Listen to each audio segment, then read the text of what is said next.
ఏలూరు జిల్లా కైకలూరు మత్స్యశాఖ కార్యాలయం వద్ద మత్స్యశాఖ ఏడీ చాన్ భాష ఆధ్వర్యంలో జాతీయ చేపల రైతుల దినోత్సవాన్ని నిర్వహించారు. ఈ కార్యక్రమానికి ముఖ్య అతిథిగా కైకలూరు ఎమ్మెల్యే కామినేని శ్రీనివాస్ హాజరయ్యారు.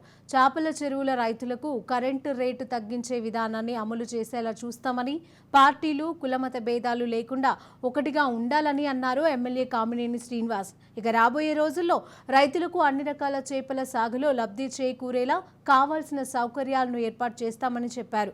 కైకలూరులో రైతు సంఘాలకు ఒక భవనాన్ని ఏర్పాటు చేస్తామని తెలియజేశారు.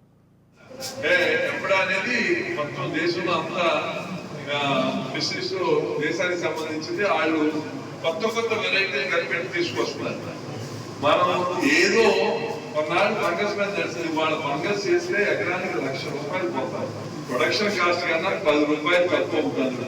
10, 7 టన్నులు ₹1,00,000 పోతారు.